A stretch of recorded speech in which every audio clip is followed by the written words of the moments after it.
Welcome on in to the third round reversal fantasy football podcast. Brett Malamud here with Zach Malamud. Zach, what's going on? Not much. It was a bad week for my fantasy team and Nick Chubb owner myself, and we got a big outlook for the rest of the season to look forward to. Yeah, there was a lot to go in this week. We're going to break down the Nick Chubb injury in a second here, and just awful scenes. And if you saw the video online, it was bad. And if you didn't see it, probably shouldn't go try to find it. It just was gruesome. It made your stomach turn. And we hope that Nick Chubb comes back to play NFL football. And there's a lot of rumors swirling about surgeries he's going to need and the long road ahead for him.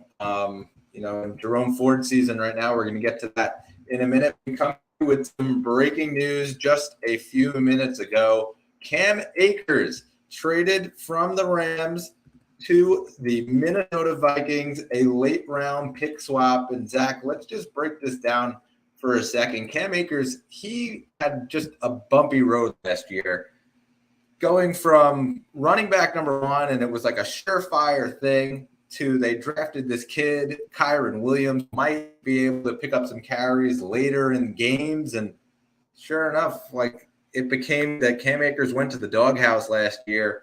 And now it's, he comes back from that towards the end of last year, finishes the last 6 weeks of the season running back 2, and he's 23 years old. So you're thinking, hey, we got something here. Well, not so fast. He heads into his contract year. We're thinking it's going to be workhorse back. And then all of a sudden, Kyron Williams is getting snaps and carries. And all of a sudden now it seems that Sean McVay doesn't want him there and doesn't dress him last week. And so now they get rid of him, get him over to the Vikings. And listen, this is his fourth year. He's heading. This is his contract year, and so now he's over to the Vikings. What do you think of the outlook now that he is in Minnesota? And then we'll break down what we think of Kyron Williams. So it's interesting. Obviously, for this week, I'm sticking with Alexander Mattison. I think it's still his backfield for now, as Cam Akers gets used to the system and gets things going in Minnesota. Rest of season, I wouldn't be surprised if Cam Akers took over this backfield.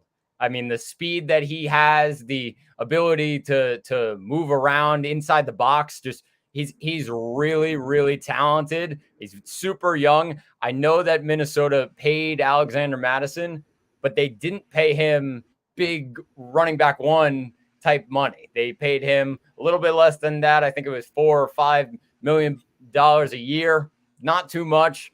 I think Cam Akers has the opportunity to end up taking over this backfield because he can probably play this Dalvin Cook role a little bit better than Alexander Mattison has been doing so far. Minnesota needed a change. They're 0-2 to start the year, struggling right now, and they're trying to figure things out.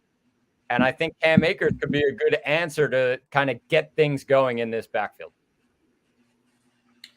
Yeah, I mean, he's 34 years in. The average running back plays about 6 years. And so, this is kind of the turning point for Cam Akers. And obviously he came into the league pretty young. Obviously now if he's 23, he just turned 24 actually. This is his fourth year. He came in at 20 years old. And so there's a lot of runways still left for Cam Akers, I think. And we talk about the resilience of, coming back from a torn Achilles a couple of years ago. And now he heads into a situation where Mattison, it's like you said, it be by committee, and then eventually Cam Akers can take the job. And so as an owner of Cam Akers, I think I'm ecstatic. This is a place where I thought Jonathan Taylor could potentially head, and now we get Cam Akers, and so that's pretty great of a landing spot. And as far as Los Angeles goes, I mean, Sean McVay's been pretty clear that he likes Kyron Williams. Well, now it's Kyron Williams season. I think that this is going to be one of those, he's going to get every single carry. I don't see Ronnie Rivers coming in and stealing any carries. I don't even see Zach Evans coming in and getting that many carries. I think he'll have, one of those change of pace back roles That's the only real impact I see coming out of this entire thing from the Rams. But I mean, as far as playmakers goes, I think from a dynasty perspective, there's going to be a lot of people that are selling Alexander Mattison and buying playmakers right now. I think that's a potential thing where you might want to look at that option. Yeah, I mean, it just so happens that I have Alexander Mattison, you have Cam Akers in our dynasty league, so we're trying to figure that out. But I mean, I mentioned to you before, I have Kyron Williams, so that's something I'm very excited about. And then he could probably just take the spot of Alexander Mattison in my lineup as one of the top running backs on my team each and every week, just with how he's been playing so far. We'll get to him when we get to our standouts a little bit later. But I mean, looking at Madison, I'm a little worried after the first 2 weeks because it has not been good. And now Minnesota, it's been bad enough that they now want to make a change. So that's definitely a little bit worrying with Alexander Mattison. With redraft, I think Alexander Mattison, like I said, the next couple of weeks, it's probably his backfield. But I wouldn't be surprised, like rest of season value, I think Cam Akers can take that because of the speed and the burst out of the box. He's really, really talented, and Minnesota is going to give him those opportunities at running back. Yeah, and I actually got to pick up Cam Akers for free in one of our leagues, which was very surprising. Just got dropped, and so there's a lot of leagues that have that right now. If you are in a situation where you see Cam Akers out there, go grab him. If you see Alexander Mattison, I still might look at Alexander Mattison just as a potential depth piece. And, I think there's still value where a lot of people are panicking. The thing that I do really think comes out of this is that the Vikings aren't just laying back and, it'll a lot of the people out there that are saying, oh, they should trade Kirk Cousins to the Jets because Aaron Rodgers is hurt. Well, that's not happening. The Vikings are going for it. The Vikings know the talent that they have on their team. We just talked about it off air. Kirk Cousins is quarterback 1 right now. So, that's not going to happen. They're not going to get rid of him, especially when he's in a year where he's just an absolute game changer. It's a contract year for him as well. And I think that based on what we've seen in the first 2 weeks, they're going to offer him a contract. I don't know that he's really going to go anywhere. They might bring somebody in. That's a conversation for another day. As far as today goes, if you're a Cam Akers owner, you're happy. If you're an Alexander Mattison owner, it might be time to reevaluate and maybe even trade him to that Cam Akers owner who might be a little concerned that it may be by committee. Yeah, I completely agree with you. Look out for Alexander Mattison, and people are going to devalue him. I mean, if you have Cam Akers, I got lucky. I actually have Cam Akers and Alexander Mattison on one of my teams. So I'm already set. I'm fine with it being by committee and just pick which one is going to have the better week. I'm perfectly fine with that. Yep. So now we get on to the big news of the week, other than Cam Akers news. Nick Chubb, just what could you say? It was awful to watch. He dislocated his knee, and we don't know the exact extent of the injury. There's still a ton of testing, including some neurological testing he had earlier yesterday. And again, it sucks. Plain and simple, it sucks. You hope that his career is not in jeopardy, like a lot of these rumors are out there. But from a fantasy football perspective, which is what we're doing here, we have to move on, and as fantasy football owner, you kind of have to move on, which kind of sucks. But we got to break it down here. So right now, it seems that Jerome Ford is the lead guy. Earlier today, though, they made some news. They bring in Kareem Hunt on a 1-year, $4 million deal. He's been targeted to play the depth role.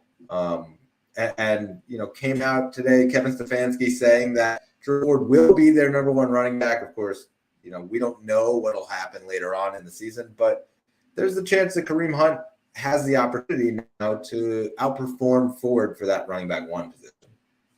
I mean, he does have that opportunity. I think it's right now from what you saw the other day in Pittsburgh after Nick Chubb went down. The guy that came in was Jerome Ford. He got a touchdown on the second play from scrimmage after that. So right away, always getting those targets out of the backfield. Like, that's perfect. And he's bursting down the sideline. He's making big runs. He's making big plays in the game.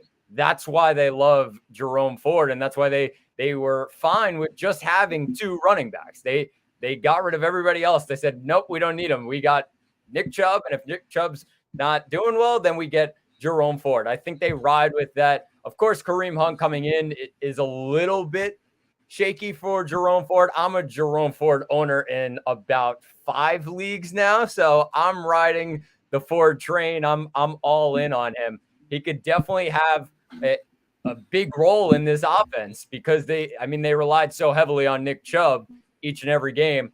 I think Jerome Ford has proven, especially the other day, that he can take over that role.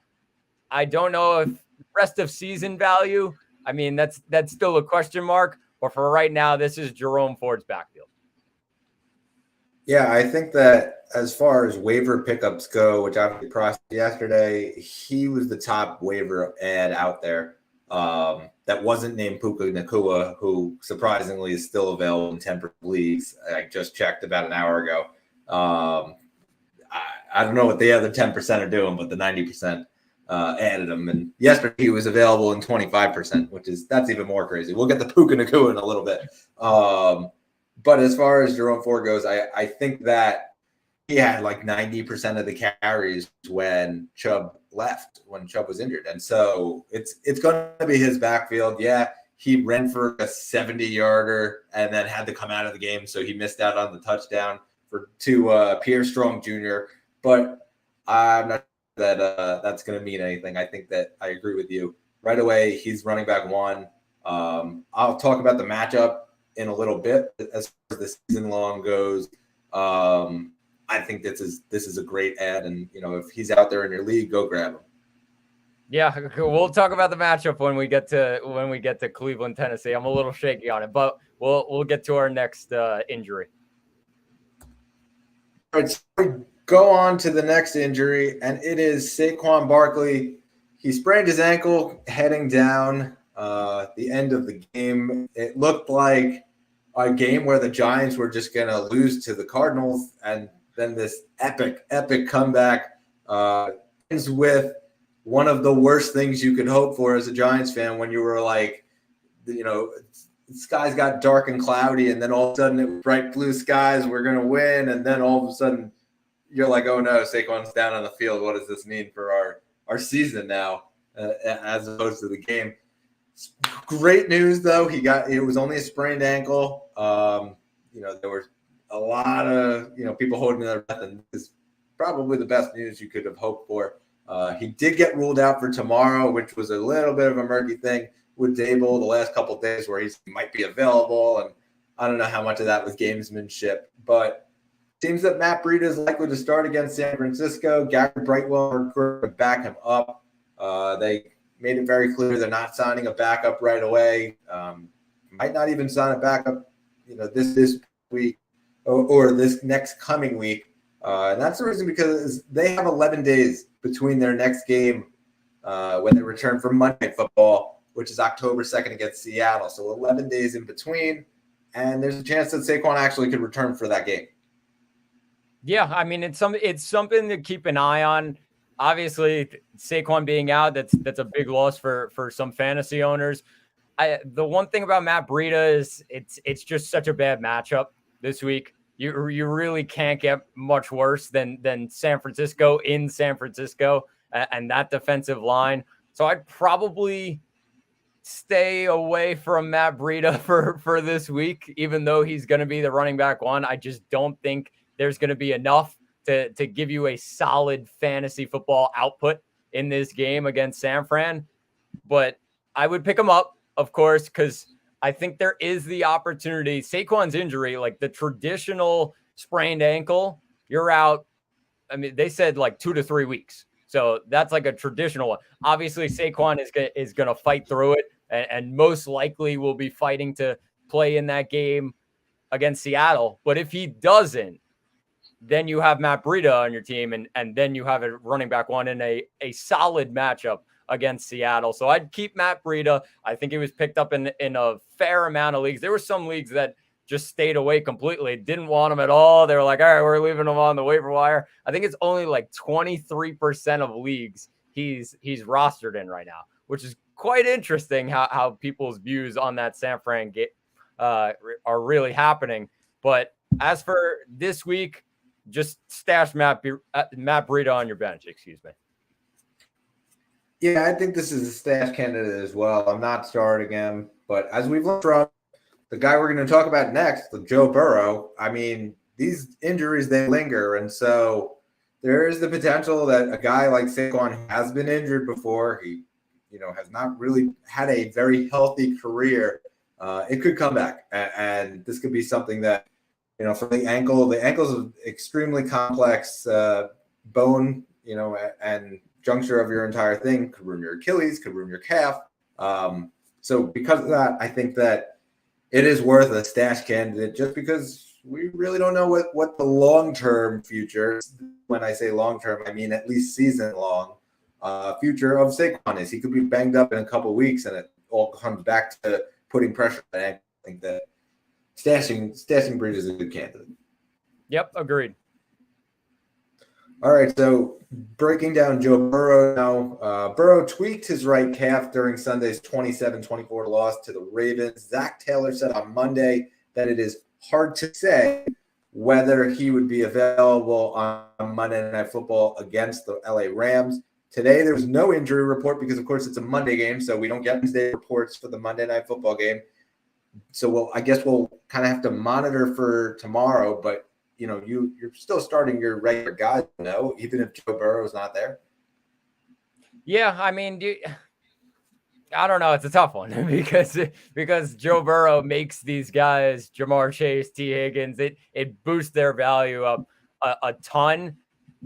I would probably say Chase and Higgins. I think anything after that, and probably Mixon in the backfield, and anything after that, I'm just staying away. Probably Tyler Boyd, I would just stay away for the week kind of deal. I think the worry for Joe Burrow is season long. This team is, even though they're 0-2 right now, they're planning on playing 20 games this year. They're planning on heading to the Super Bowl, coming out of the AFC. Like, they have like season long aspirations that they're looking forward to. I don't know if they're going to risk Joe Burrow when this calf is really hurting him and the injury keeps lingering on. It's quite interesting. Joe Burrow has been quarterback 31 to start this season. So that's definitely a something I would say to worry about for right now. But I think once you get to like week 5, week 6, you're going to be like, all right, I got real Joe Burrow. He's back. I got real Jamar Chase. He's back as well. So for this week, I mean, like I said, Chase and Higgins and Mixon, and that would be it. Yeah, I agree. I think that those are the 3 guys that I had written down here. Other than that, like, I'm not starting Tyler Boyd or any of those other guys. And to be honest, if Joe Burrow's starting, like, he's coming on a weak game, you mentioned it, like he hasn't been that great. It might be a week where you debate between your starter. If you have a strong backup, you might want to look that way. Like if you have Anthony Richardson, for example, as your backup, you might want to start Anthony Richardson. We'll talk about him in a little bit because who knows if he's going to play with the concussion symptoms and all that. But a stronger guy like that, I think that makes the most sense. Yep, I completely agree. All right, so now we jump on to the next one. It's the Detroit Lions. David Montgomery left the game with a thigh bruise. After the game, he told media that it might take him a couple weeks to get back to 100%. Then on Monday, it was reported by Dan Campbell that he would be day-to-day. However, today they go out and they sign Zonovan Bam Knight to their active roster, and they promote Divine Azzo to the practice squad. And so it seems a little murky here for Montgomery.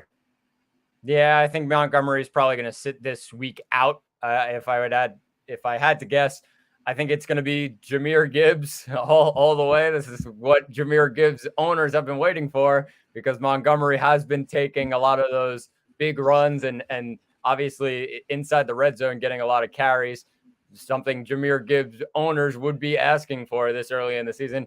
obviously it was going to always take time between Gibbs and Montgomery. And Montgomery, obviously the experienced NFL back, he was going to get the carries to really start the season. And then we would see how Jahmyr Gibbs would kind of trickle in this offense. But for right now, if Montgomery misses this week's matchup, it's Jahmyr Gibbs all the way. I think that for the Gibbs fan club, I guess I could call them, this is great news for them. I think they're going to actually get a full workload out of Jahmyr Gibbs.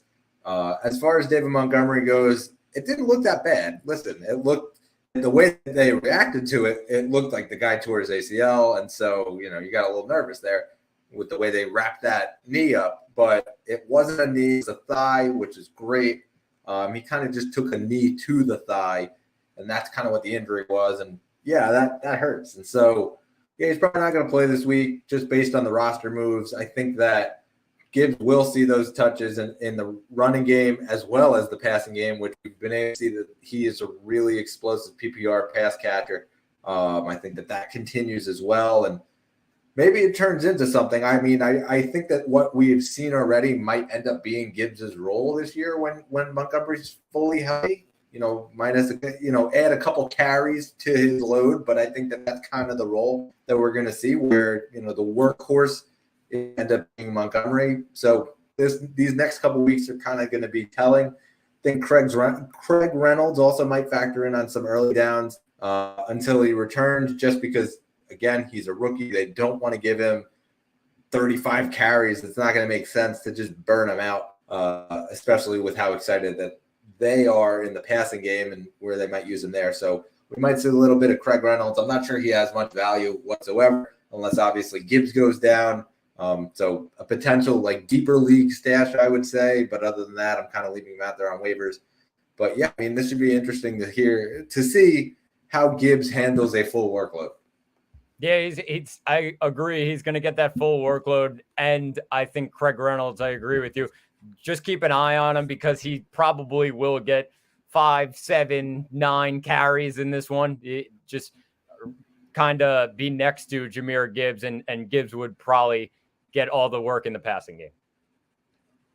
Some breaking news here from Adam Schefter. The Rams, with the Cam Akers trade, they're trading Akers and a 2026 7th-round pick to the Vikings, and they get back a 2026 6th-round pick. So not a lot of risk there. Pretty good to get Cam Akers for that, a former 2nd-round pick who's 24 years old. Yeah, definitely. So now we jump into some of our standouts, and right fittingly comes the Rams. It is Kyren Williams as well as Puka Nacua.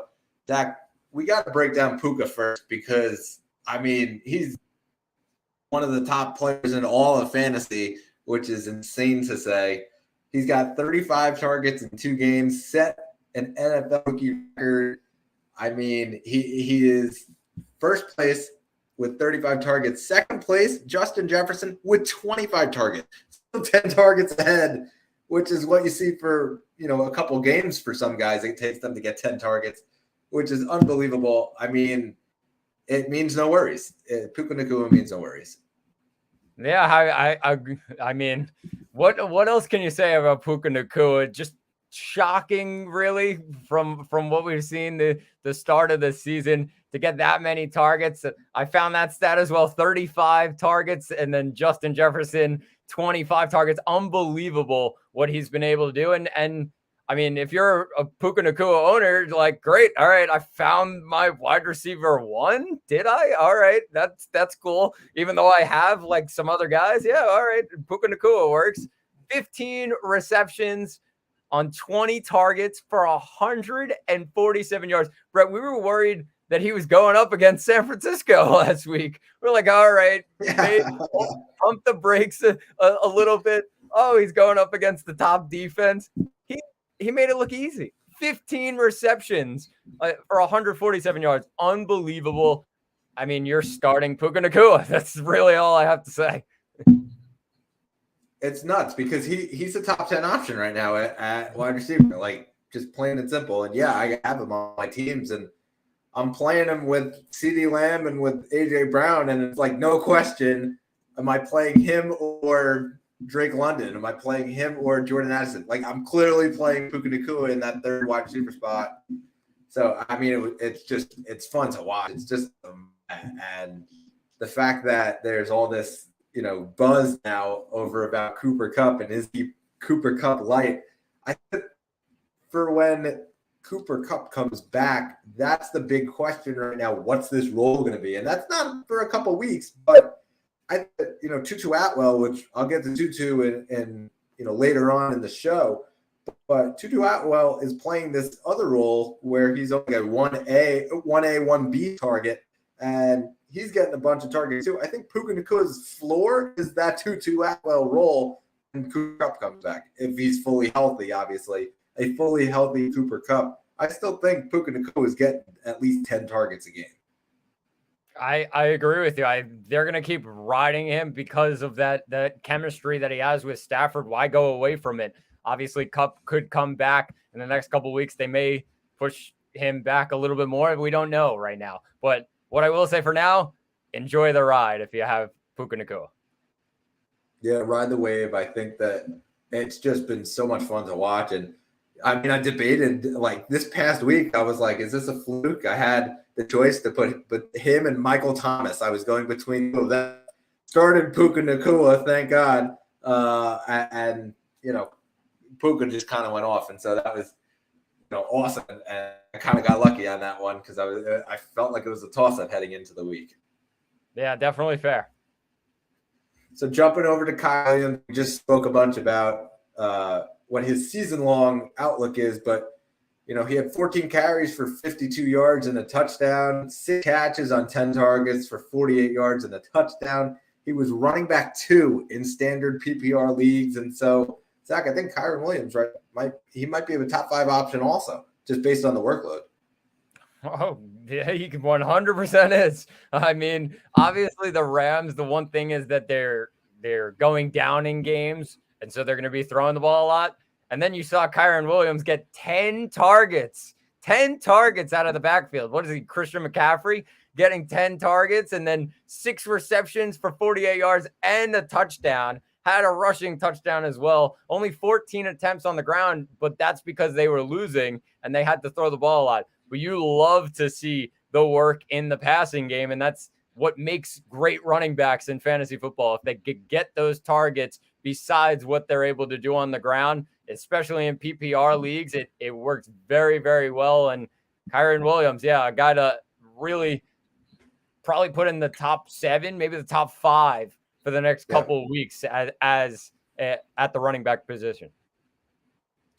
Definitely, and especially if they don't win anybody. I mean, there's, he's really got no competition behind him. Zach Evans, again, we said he's going to be kind of that change of pace back, but after that, it's Ronnie Rivers, and that's it. And so this could be Kyren Williams, just ultimate workload on top of the carries. Also have the bunch of the passing game and the check downs and all of those things. I think that's really going to help his PPR value.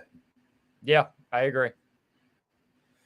All right, so he finished as running back 2, but the guy who finished at the running back spot may surprise you. It was Washington Commanders running back Brian Robinson. Zach, he had 18 carries for 87 yards, 2 touchdowns. He also added 3 catches for 42 yards, finishing as running back 1. Zach, this is an awesome for a guy who we didn't even know if he was going to play football about a year ago. Yeah, I mean, what a comeback. What a story for Brian Robinson. And he's just been a monster so far this season, just leading this Washington team. They're 2-0 in the NFC East right now. Caught a couple of people by surprise with that record. But running back 1 in week 2, he really stepped up. 18 carries for 87 yards, 2 tutties, and then the work in the passing game. I remember all offseason everybody talking about, oh, well, Antonio Gibson's going to get those catches out of the backfield. He's going to have more PPR value than Brian Robinson. Yeah, say no more on that. Brian Robinson is the guy in this backfield. He's getting the carries. He's getting the work in the passing game. 2 receptions for 42 yards on 3 targets against Denver on the weekend. I mean, he's just unbelievable and a guy to put in your lineup each and every week if he's going to be this lead guy in Washington.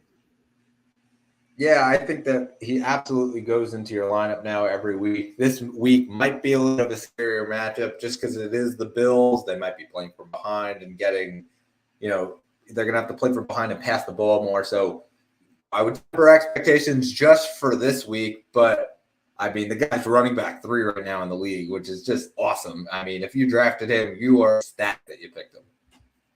Yeah, I mean, the one thing I'll say is I know we talk about the Bills and their stellar defense. Their one weakness is their rush defense. And we saw Breece Hall run all over them. Obviously, they did a lot better last week against Josh Jacobs, but something to watch out, especially if Robinson is getting a ton of carries out of the backfield. Totally agree. I think that their game plan is going to be more focused around trying to stop the passing game from Sam Howell. Yep, definitely. So now jump on to the next guy, and he had 8 catches for 111 yards and 2 touchdowns through 2 games. Keenan Allen, I mean, this is awesome. Or that was 1 game. Through 2 games, he has 14 receptions for 187 and 2 touchdowns. He's probably a wide receiver 1 right now. Brett, I've been saying this all offseason, and it just so turned out that I didn't get Keenan Allen in any league, and I was very disappointed. I was like, I got to get him in 1. Nope, he was gone every single time. I was expecting a monster year from Keenan Allen. From what I saw, the back half of last year, I think it was the last 8 or 9 games, he finished wide receiver 3. And I was like, if this guy stays healthy, the sky is the limit.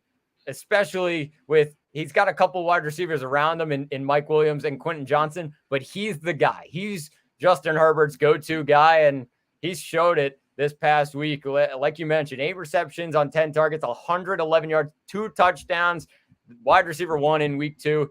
Really, really stepping up, and I agree with you. He could be a wide receiver 1 for the rest of the season as long as he's healthy. Yeah, I think that my wife definitely listens to this podcast because she went out and she picked Keenan Allen pretty early in the draft. And so, she's reaping the benefits of your advice there. And so, yeah, I think that if you have Keenan Allen on your team, you're pretty happy, especially because you probably didn't pick him as your top tier guy, especially if you wide early. Now you have 2 studs at wide. And so, yeah, that's a game changer because it allows you to almost look elsewhere and kind of pivot a little bit. If you're using Keenan Allen, maybe you make a trade with a different guy, and it kind of just brings your depth together as you start to go through trade negotiations. How do I, navigate here? Well, you kind of have a stud wide, so you really don't have to worry about that position. You can kind of pivot and say, okay, I need a running back. Yeah, I agree. And Keenan Allen's, the last couple of years, the one thing has been the touchdowns, because Austin Eckler has been getting a ton of them. Now Austin Eckler was out that game, and Keenan Allen was able to get 2 touchdowns in the end zone. Yeah, when we get to the matchup, I'll just talk a little bit about Mike Williams and the disappointment of Quentin Johnston or whatever. But for it seems this guy's just absolutely dominating for his team, and I think they're going to keep going to him. No doubt. Let's get to the game previews, Brett. Yeah, so we got some game previews as we look ahead to tomorrow night. It's the New York Giants, and they're right back at it against the San Francisco 49ers. Zach, this could be a potential blowout here. What are we looking for both teams? So this is quite interesting. I would not be afraid to, if you're worried about Joe Burrow, you're worried about just somebody injured at quarterback, I would not be afraid to start Daniel Jones here. Daniel Jones is one thing is the rushing value really steps up. And now he doesn't have Saquon. You don't think Daniel Jones is going to keep the ball and kind of move around the pocket, try and make things happen, especially if they're trying to throw the ball a lot, they're down. I would not be surprised if Daniel Jones had a good game tomorrow night against San Francisco. So I'd be interesting. I would be interested in him. Maybe a guy that you plug in if he's your backup. You could think about it if one of your guys is struggling, maybe Justin Fields to start the season, or it's Joe Burrow. You're you're worried about an injury. I would not be afraid to start Daniel Jones this week, but I think the only other guy is Darren Waller. Obviously, tight end 4 to start this season. You're going to keep rolling with him. He's your top tight end, I think. And then for San Francisco, I would think it's probably everybody you're starting. Not Purdy. I would stay away from him at quarterback, but McCaffrey, Ayuk, Debo, and George Kittle. Debo Samuel had a great week last week, Brett. A guy that we were a little worried about coming into this. Would he have a role?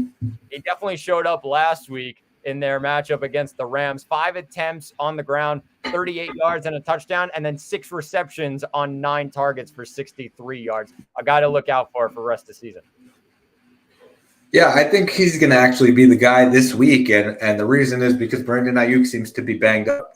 He's got some irritation in his chest shoulder area, as reported today by John Lynch. He's going to be a game-time decision. And so that said, I still think that they're going to have a good game, whether he's there or not there. And the reason is because the Giants keep rolling out these rookie cornerbacks that just, for some reason, can't stop anything.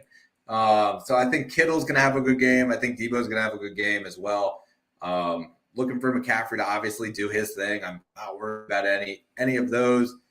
And then from the Giants' perspective, yeah, I mean, we just spoke about the whole Saquon Barkley thing, and as far as Breida getting the bulk of the work, I probably am avoiding it though. Just this week, I'm a little nervous about how they're going to handle it. You know, they might sprinkle in Eric Gray, some Gary, whatever his name is.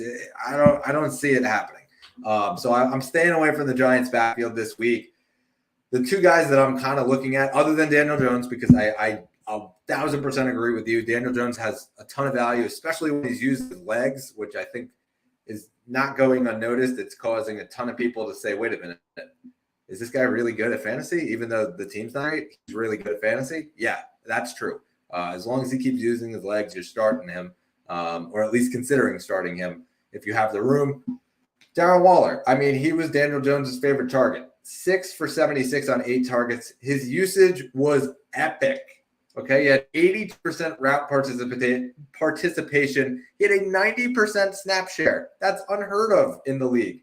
I think that especially with Barkley not being there, he's going to dominate a lot of the work. The only other guy I would potentially look at is Jalen Hyatt, who actually tied Waller for percentage of air yards. That's 21.8% of the Giants' yards that they got through the air went to Jalen Hyatt. He only ran 12 routes and he only got 2 targets. I think that that's something you should look at, more from the analytical perspective, as they're probably going to be behind in this game and he's probably going to have to throw the ball. So you're probably going to get some more routes from Jalen Hyatt. I think that as he starts to get used to the NFL defenses and all of that, he's going to get more work. And I think that comes starting this weekend.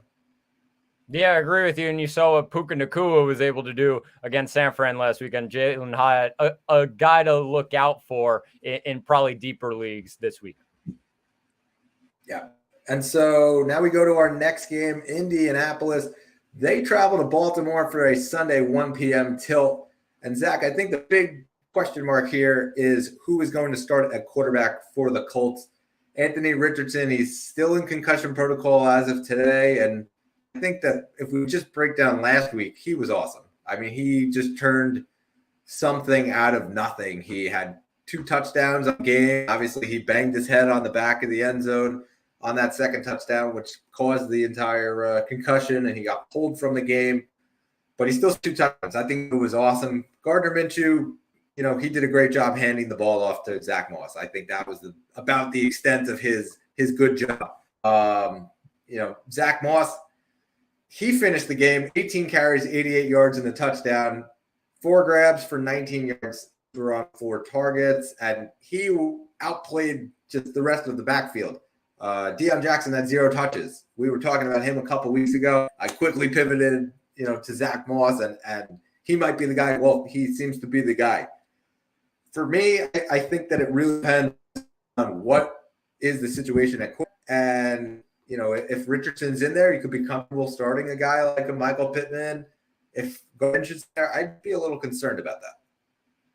Yeah, that's fair. I think Richardson, if he's playing, you're starting him. You probably have him as your starting quarterback, unless you have Patrick Mahomes, which in that case, yeah, you're probably not starting him. You're probably starting Patrick Mahomes. But Zach Moss is definitely a guy to start as probably a flex option this week, or maybe even I would probably say a flex option over an RB2. But the workload was great last week. 18 carries, 88 yards, and a touchdown. 4 receptions he got out of the backfield for 19 yards. So it's something to look out for. I think Pittman's going to be a starter as well. I think probably in a flex spot. If Richardson is playing, I would be a little less confident if Minshew was the quarterback this week. But for Baltimore, Lamar Jackson, obviously it's been a struggle the last couple of weeks, but he really picked it up towards the end of the game last week and got a ton of points against Cincinnati, a really good outing in Cincinnati last week. Gus Edwards, Justice Hill has a toe injury, and it might keep him out this week. Gus Edwards is a flex play for me against this Indy defense that's kind of struggled to start this year against running backs. I would definitely consider Gus Edwards. And then the other two, Flowers, I would probably have as a flex as well. And Mark Andrews, I think you'd have to start him. He came back last week after week 1 out and exceeded expectations with Lamar at quarterback. Yeah, I think for Baltimore, obviously, yeah, you're starting Mark Andrews. If you have him, you probably don't even have another tight end on your roster. And if you do, they're probably a lower end guy. So, yeah, you're starting Mark Andrews. I agree with you. I'm riding the Gus bus this week, especially if Justice Hill is out. Zay Flowers, Zay Flowers is getting his workload even with Mark Andrews in. I think that's an important thing as well. He's got 15 targets in 2 games, which is also 1 Puka Nacua game. We're keeping score at home. But, I think putting Zay Flowers in, that's an option that I'm looking at as well. As far as I'm not looking at, Rashad Bateman. He's just been horrendous. He's one of those guys that you could probably safely drop, especially as he starts to compete with guys like Odell for targets. Yeah, agreed. All right, so we jump on to our next game. It is the Tennessee Titans as they travel to Cleveland to take on the Browns. And Zach, this is obviously the first game without Nick Chubb. And whether Kareem Hunt gets into the game remains to be seen and what that workload looks like. But obviously, it's going to be Jerome Ford show, you could figure. But will it be the Derrick Henry show on the other side? I think both, if I had to say. Both of them are going to have a good game. I mean, Henry, I would be a little bit more worried. I'd be worried a bit about both of them. 2 tough run defenses in this matchup. Okay. That's the one thing with Henry going up against Cleveland. You saw what they did to Najee Harris last week, did basically next to nothing. They needed to bring Jaylen Warren in to change the pace of the backfield a bit midway through the game. And then on the other side for Cleveland, Ford has to go up against the top run defense in the NFL right now. Shut down Jamal Williams week 1. And then Austin Eckler was out last week, and they shut down Josh Kelly of the Chargers last week. I mean, Tennessee is a very tough matchup. The one thing for me is, and I'll actually even bring it up to you, I have a team where I have 2 good running backs in Pacheco and Gibbs, and then I have Jerome Ford and Brian Robinson. Now, Brian Robinson, we'll get to him in a bit. He's playing Buffalo. I'm more confident in Brian Robinson than Jerome Ford this week because of the matchup. Even though the workload's going to be there, I would start a guy like Brian Robinson over Jerome Ford this week. Yeah, I kind of mentioned it last week just based on who these guys have to go against. And for Cleveland, yeah, they go against the Titans. And the Titans practice against Derrick Henry. I mean, I talked about it when we were talking about Jamal Williams this week, and he was going against the Titans. They shut him down because they have to practice against Derrick Henry. So for me, I'm not going Jerome Ford in my top 20. He's a flex play if you're going to put him in just based on the workload. But, you're probably in a situation where you have better running backs. If you got Jerome Ford because you drafted him as a handcuff, well, then you're probably playing Jerome Ford because you probably picked up top. Yeah, he's probably not in the top 20. He might just be just outside of it for me. As far as the Browns go, though, they lead the league right now in rushing attempts and rushing yards, and they're second to the 49ers in yards per carry. So, there's got to be some sort of medium there where they lean into it a little bit more because, quite honestly, I don't think John Watson has been that good. And so I'm not sure how it's going to go down. It's going to be a defensive battle, though, from both sides. From Tennessee's side, listen, Tajay Spears has had just under 24% of the running back touches, which I think is a little interesting there. He's actually a candidate this week for me for ones to watch. So he's a potential guy that you should at least stash on your roster if you don't start him. DeAndre Hopkins, he got 5 targets. He wasn't at 100% after he missed the entire week practice. He only got 1 target in the first half. I think that's going to change quite a bit. And so, yeah, I think that I'm at least starting those guys, and obviously you're rolling Henry out as well. Yeah, I agree. Henry and Hopkins, and then Watson, Ford, Cooper, and I would probably put in Njoku as well, just based on what teams have been able to do against Tennessee's pass defense. All right, so we got a couple of viewer questions here, so let's break those down pretty quickly here.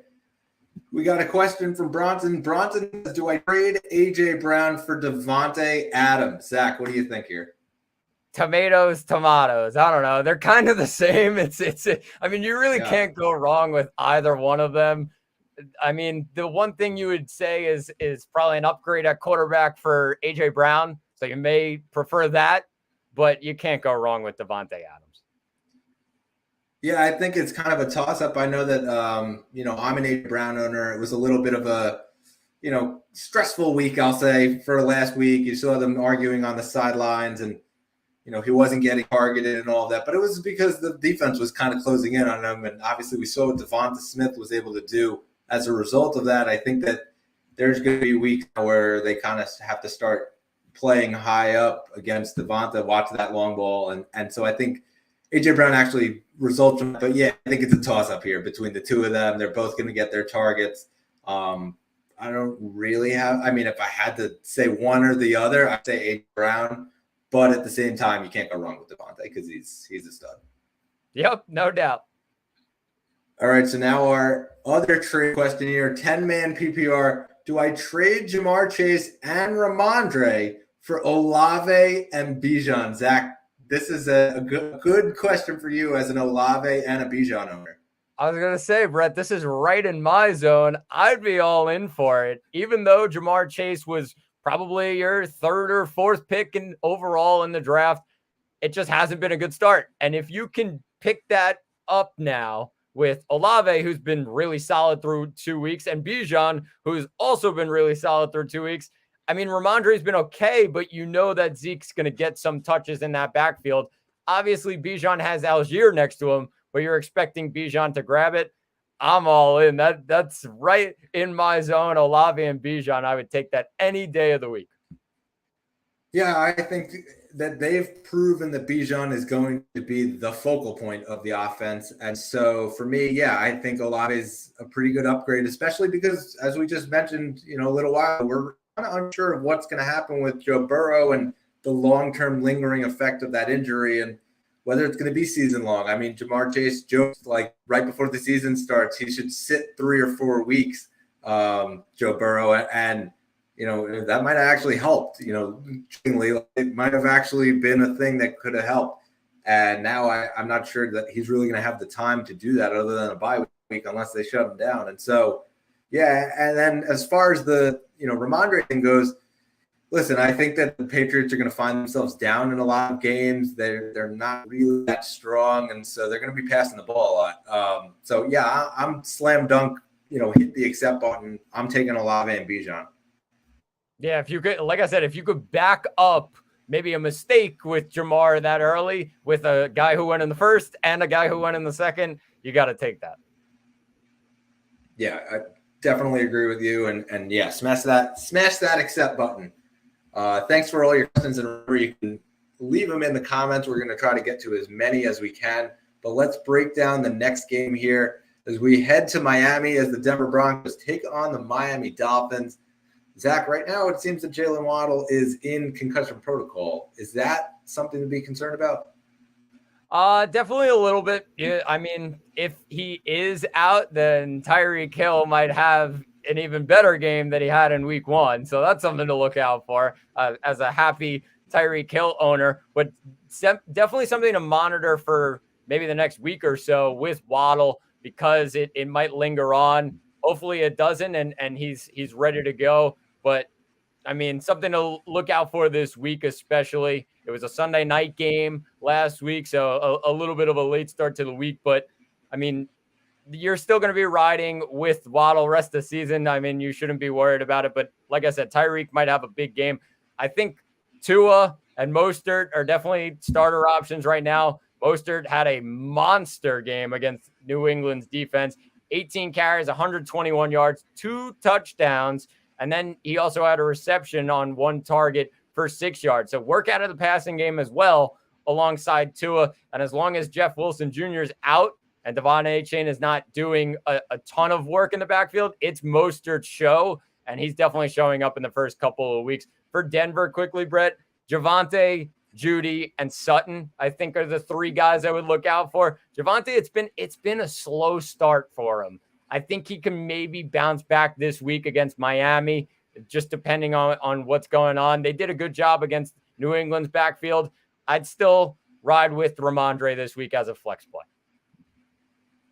Yeah, I think that, as far as Javonte goes, the 12 carries, 44 yards, no touchdowns, I think that's okay.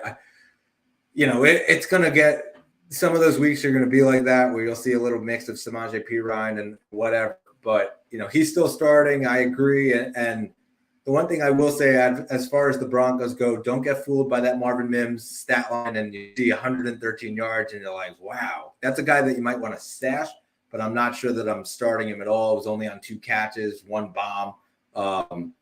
So as far as that goes, I would kind of not get my hopes up too much because you're kind of leaving yourself out there for disappointment. As far as Miami goes, though, yeah, Mostert finished as RB5. I'm probably starting him this week.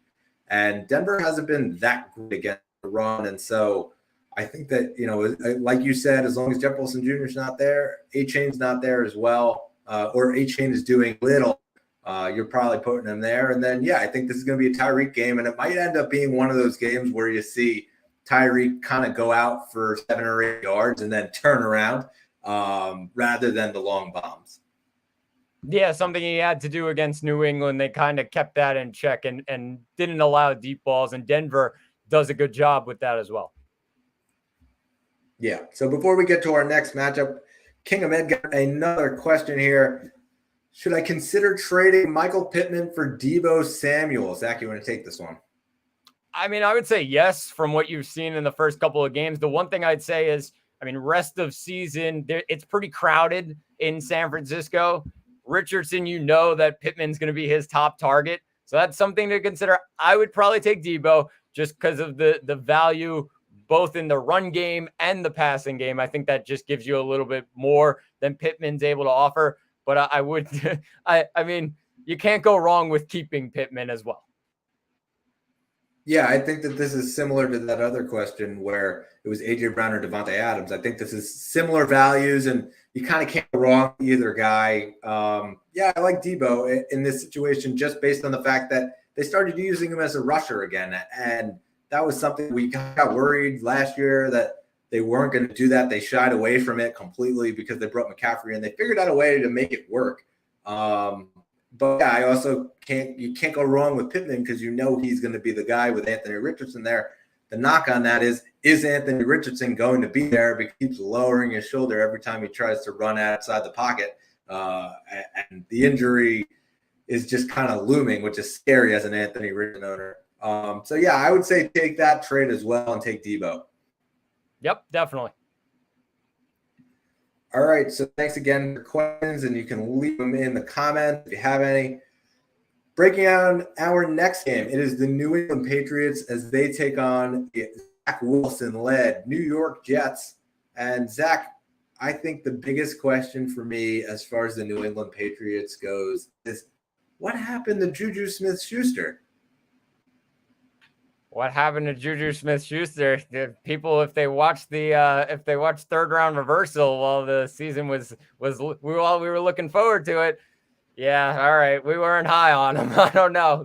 He's been invisible, and that's what we were expecting. Devontae Parker comes in for one game and has more targets than Juju has in 2 games. So something to look out for. I wouldn't be starting any New England wide receiver. I know that CeeDee Lamb had a field day against Sauce Gardner last week.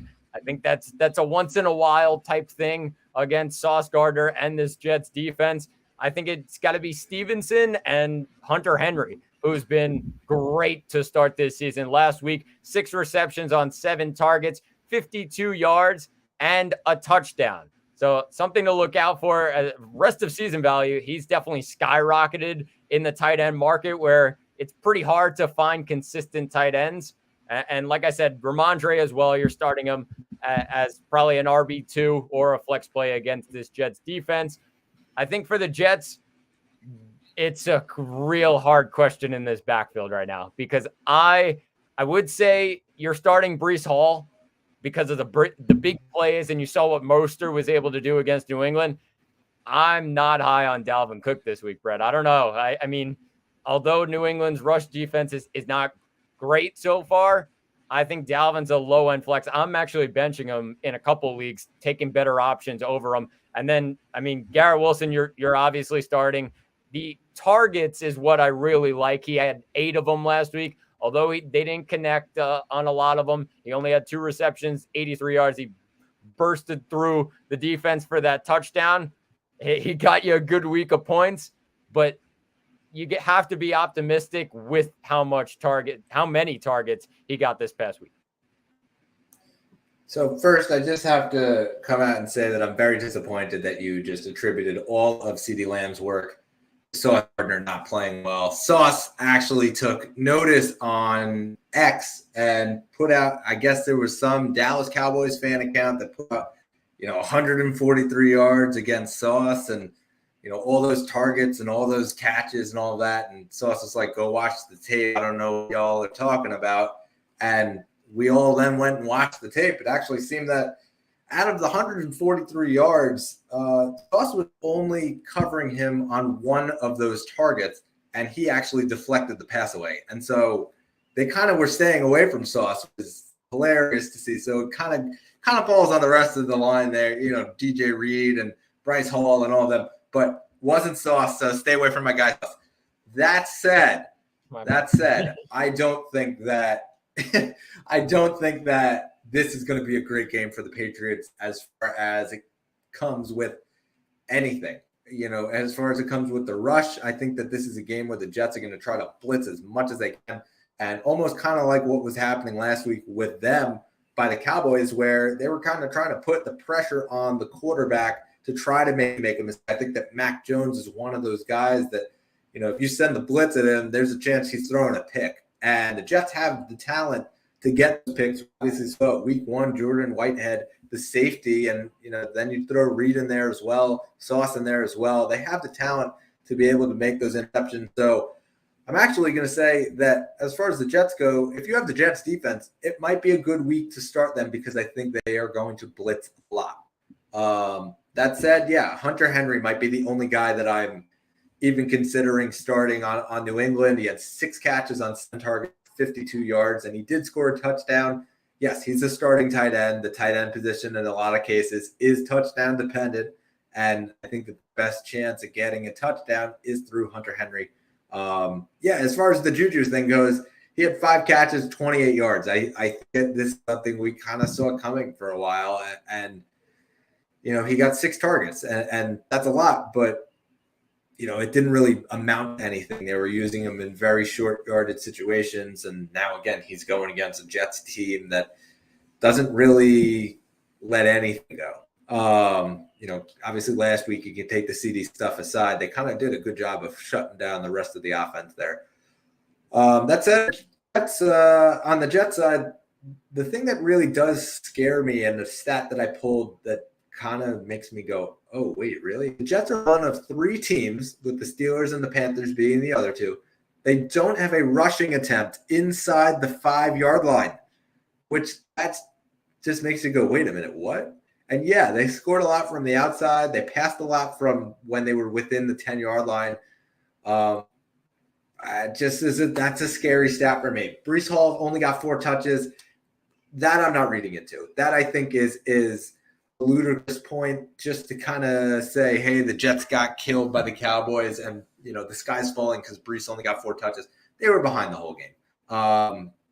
Zach Wilson and they were nailing his stat line down. If you watch that game back and you just go watch the last 4 minutes of the second half, and that drive that he led them down the field to end the first half in the second quarter, he looked like a real NFL quarterback. He was scrambling, he was throwing darts, and they kind of knock his line because as you see late in that game, he threw 2 interceptions, and why would you throw it? Take the sack. Well, it was, 3rd down and 26 and you're down 30-7. And so of course you're going to throw the ball because your coach is just saying, hey, force the ball in there because it's 3rd and 26 and we don't want to punt the ball. So yeah, it didn't come down to decision-making. I think it came down to they were down. He was just trying to force the ball in there. That's what coaches were telling him. So I'm not looking at that stat line. If you have Zach Wilson in a super flex,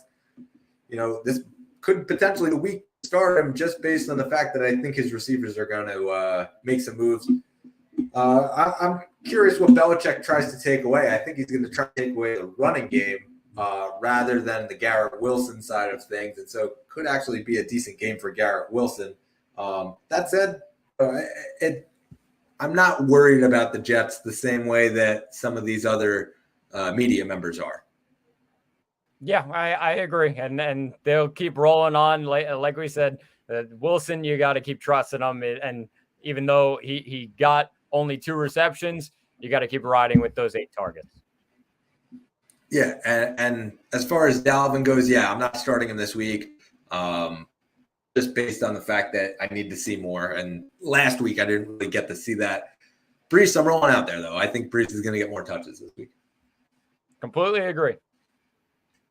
All right, so we jump on to our next game as the Buffalo Bills take on the Washington Commanders. And Zach, it's interesting because we kind of saw the reemergence of Gabe Davis, but also they mixed it in with the Titans. So kind of a Josh Allen spreading the ball around.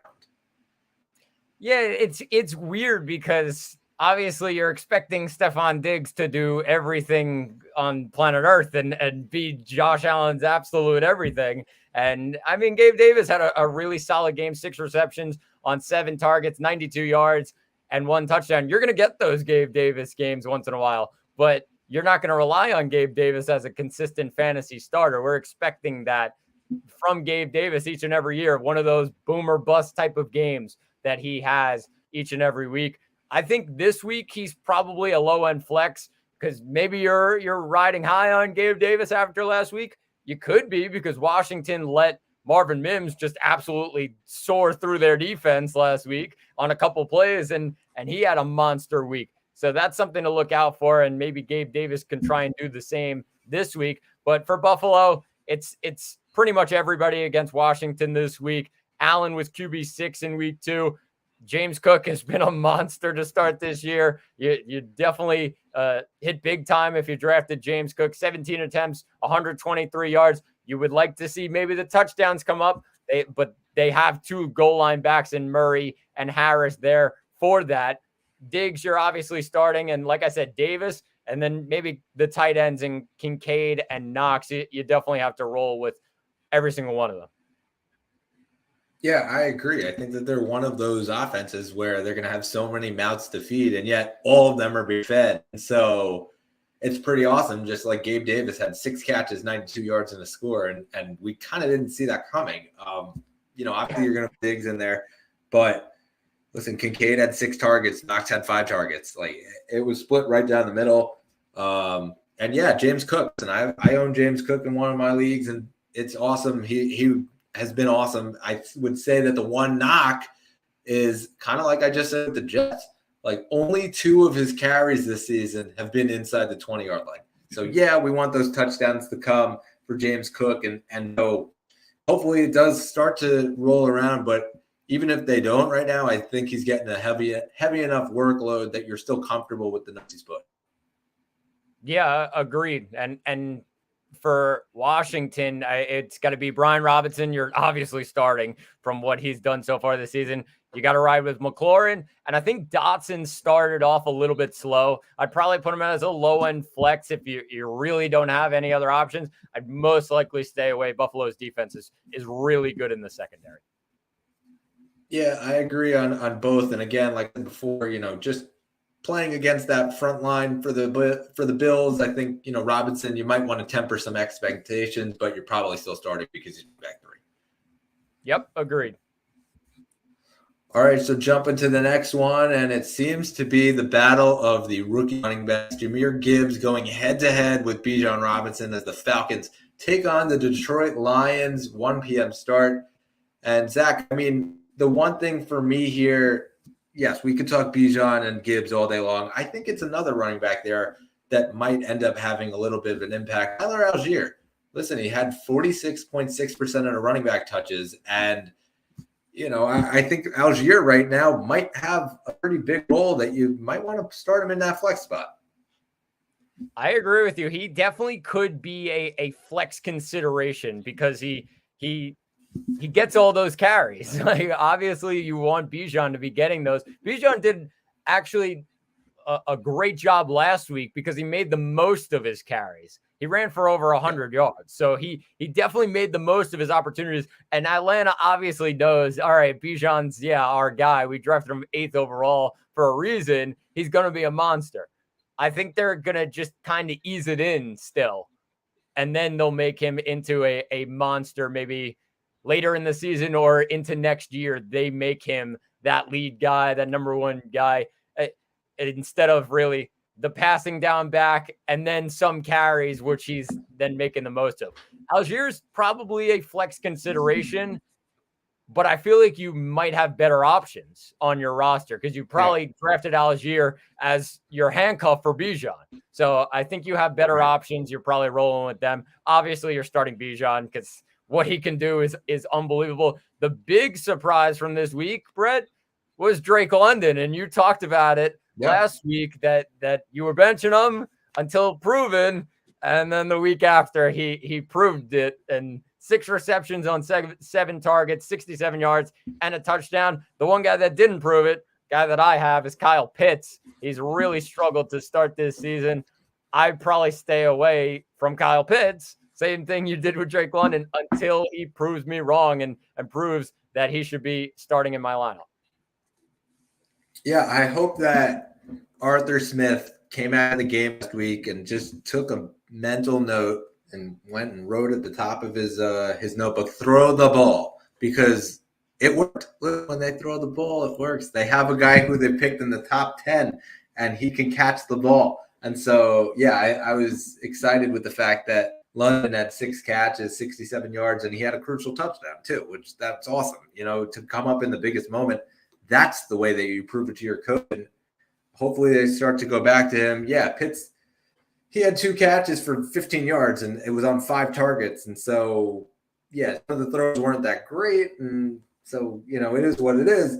I'm benching Pitts. I agree with you because you probably by now have a better option over a tight end. If you're obviously desperate for a tight end and you have to start Pitts, then so be it. But I'm probably staying away from him. And then as far as it goes with Algier, I think it's just kind of interesting because it's kind of similar to what's happening in Detroit, where it's that 1-2 punch of Monty and Gibbs. And this is sort of happening here where Algier's getting the carries and they're kind of mixing Bijan in as that weapon. And that's sort of what's happening over in Detroit. And so, Bijan's a stud. He's made the most of his carries. I think that you said it exactly right. But Algier's no slouch. I think he's been really good for them. So, yeah, you probably drafted him as a handcuff to Bijan. If you didn't, or if he was out on waivers and you snatched him up, yeah, you're considering him there at that flex spot. Yeah, definitely. And for Detroit, I mean, Jared Goff is a guy to look out for because he's been a beast so far this season. Obviously, they're going to be passing the ball a ton, and I think they're going to be passing it this week more than they have been because Atlanta's has been pretty solid when it comes to the run defense and the passing defense. They've struggled a little bit and kind of getting things going. Detroit is the easiest team to pick when it comes to the passing game. They're slinging the ball everywhere. So I would say Gibbs, especially if no Monty in the lineup for them. Amon-Ra, I think Josh Reynolds is definitely a flex consideration. A lot of waiver pickups for him this past week. 5 receptions on 6 targets, 66 yards, and 2 touchdowns. And maybe I think there's a little bit of a worry about Amon-Ra, just something to monitor as the week goes on. And if that's the case, then Reynolds being the top option, I mean, you probably have to start him if he's going to be wide receiver 1 for the Lions this week. And then Sam Laporta, who's been exactly what we expected to start this year. Yeah, I mean, you're putting Laporta in there, I think, for sure. As far as Amon-Ra goes, listen, we take everything with a grain of salt because it's Wednesday and they really don't have to say, hey, this guy's resting. Even if he's not injured, they'll say, oh, it's a toe injury. So we had the toe injury, was banged up. Not sure if it was just rest in addition to the toe. And so they just weren't putting him out there. But, we'll monitor as the week goes on of what Amon-Ra's status is, but he did not practice today. Monty also did not practice today as well. And so, yeah, I think that this is going to be one of those games where Gibbs, I think, dominates the bulk of the workload as far as the pass catching goes, because I think they're going to slowly move the ball up the field. But, yeah, I think that Khalif Raymond will be in, Josh Reynolds will be in. You're starting Josh Reynolds. I'm not sure about Khalif Raymond, but obviously you're going to put in there as well. And yeah, I think that's kind of as far as it goes. And Goff. I would say Goff too. Yep, definitely. All right, so we jump to our next game here. It's New Orleans as they travel to Jordan Love and the Green Bay Packers. Jordan Love has been pretty awesome here to start.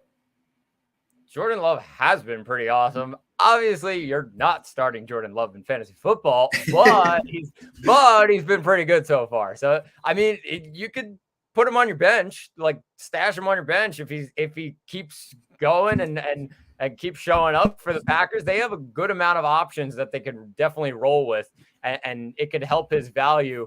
They didn't have Aaron Jones last week, and A.J. Dillon struggled a bit against Atlanta, and they kind of had to go to the passing game. And it really helped Jordan Love's fantasy value shoot up a tiny bit. He still doesn't have Christian Watson through the first 2 games. I think Watson's going to probably end up coming back this week. He had a limited practice today, and he had a limited practice on Friday. So he's definitely trending in the right direction for a start on Sunday. It's probably his first game of the year. I would think Aaron Jones, if he's playing, should be in your lineup. If not, then you're starting A.J. Dillon, and then Watson would probably be in your lineup. I think Dobbs and Jaden Reed are interesting flex options. New Orleans is traditionally a really, really tough defense overall in the passing game and on the run line. And I mean, Thielen last week had 7 for 54 and a touchdown. So he's proven that they have a little bit of weaknesses in the secondary. Could be some options for Love in the passing game with Dobbs and Reed. Yeah, I think, as far as it is with the Aaron Jones thing, if he's playing, you're putting him in. If he's not playing, I'm still scared about the A.J. Dillon thing. He went 15 carries for 55 yards. It's been pretty disappointing just, to start the season. And so, yeah, it's a little murky there. But, obviously if you're in a bind and you don't have better options, then, you're playing him because he's the number 1 running back with no competition. Jaden Reed, I think Jaden Reed right now is a player that I'm at least rostering, if not playing, but, at least go out there and grab him. for me, again, Jordan Love. I think that the world still is kind of against this Jordan Love ran offense. I finished the top 15 quarterback in both of the first 2 weeks. He finished as quarterback 3 in week 1, and yet 60% of the leagues on ESPN and 40% of the leagues on Yahoo, he's still available in. And so if he's available in your league, you probably should go out and grab him, especially if you're in one of those, 2 quarterback superflex leagues, or, you're in one of those leagues where you're kind of screwed at quarterback, and it's a lower option for you. I think that's an excellent backup. And I think, like you said, when Christian Watson gets back, I think he's awesome. And so Love has learned how to use his legs, which is something that Aaron Rodgers did not exactly do. I think that they're enjoying the fact they have more of a mobile quarterback. And yeah, as far as this week goes, it'll be a test because obviously New Orleans, tough defense, and they've always been a tough defense. So we'll see. As far as New Orleans goes, though, my big takeaway was that Michael Thomas is back. The guy had 9 targets, 7 catches, 55 yards. He had an 89% route participation, though, and I think that's the big takeaway here. There's going to be those games where Olave gets completely shut down, and right now, 7 for 59, 7 for 55 is not the most appealing stat line. So actually, Michael Thomas is a buy low candidate for me, and if he's out there in your league, one of those owners that's like, he's Michael Thomas. When he starts scoring touchdowns and gets in the end zone, I think it'll be pretty significant. They're going to keep feeding him the ball as the corner has to lock down Olave. I completely agree. For the Saints this week, Green Bay's defense, their secondary is pretty tough. Obviously, Atlanta did a good job against them last week, but they're still a tough matchup, especially up in Green Bay. I think Tony Jones, a guy to look out for this week because of the injuries to Jamal Williams, Kendre Miller. Tony Jones could be a streaming flex option. He got the carries once Jamal Williams went out. It wasn't a ton, but he got 2 touchdowns. So if they're giving it to him on the goal line, you're getting touchdowns. That's better than probably a lot of what's going on your bench. He could be a flex consideration this week, especially if there's no Jamal Williams or Kendre Miller. All right, so jumping on to our next matchup, the Houston Texans taking on the Jacksonville Jaguars. Zach, it's a battle of the quarterbacks in this one as we see C.J. Stroud and Trevor Lawrence. Take us through this one. For Houston, I think Dameon Pierce has probably still got to be in your lineup. It's been a weak start, but you probably put him as your flex guy. You drafted him in the 4th or 5th round for a reason. So you're going to keep riding and hopefully things get better. I think Nico Collins, oh my goodness. I'll speak about him a little bit later, but wide receiver 5 in week 2, a target machine in this offense. I love it. I'm all in on Nico Collins, and Robert Woods and Tank Dell are probably low end flexes for me as well. Patrick Mahomes last week spread the ball around a lot against this Jacksonville defense. I think CJ Stroud's going to be planning on doing the same and getting targets to each and every one of his guys. So Woods and Dell are definitely low-end flexes. For Jacksonville, Trevor Lawrence, you're starting him against Houston. Travis Etienne, Calvin Ridley, Christian Kirk, who had a monster game last week, and he's now back in my lineup after a bad week 1. 11 receptions, 14 targets, 110 yards. That's great from Christian Kirk, as we talked about. Maybe he's the 3rd guy. No, he's back to the 2nd guy. And then Zay Jones is a low-end flex as well, along with Evan Ingram, who you're starting at tight end. Yeah, it seems like they tried to shut down Calvin Ridley, and that was the game plan. It really freed up Christian Kirk. 11 for 110, 14 targets. I think you can't really deny that. The guy that I'm really looking out for on Jacksonville, and agree with everything that you just said as far as your starters.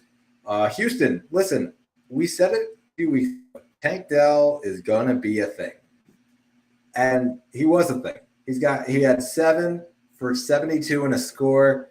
Still available in 85% of leagues. How? Go grab Tank Dell if he's available in your league. I don't understand. The guy gets 10 targets and all of a sudden 85% of leagues, he's still available. Nobody wants him. I don't understand it. Go out and grab Tank Dell if he's available in the league. Yeah, people thinking about Puka Nacua a little bit too much. I don't understand. The guy, if he got 5 more targets, he's right there with Puka. That's fair.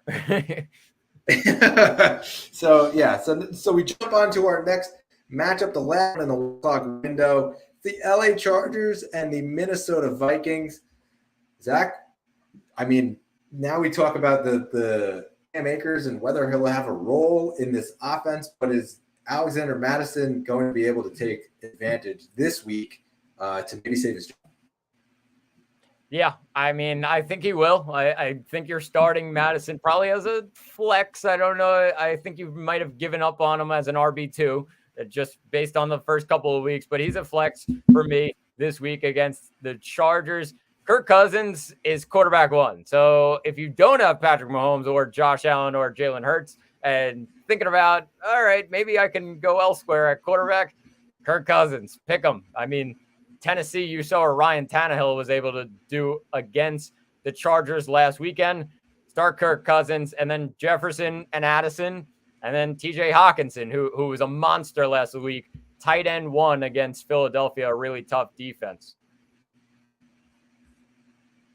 Yeah, I think as far as Madison goes, you're playing him plain and simple. He's still probably a top 20 option, even with the fact that he has that Cam Akers looking over his shoulder. I'm not sure Cam's going to get a ton of work.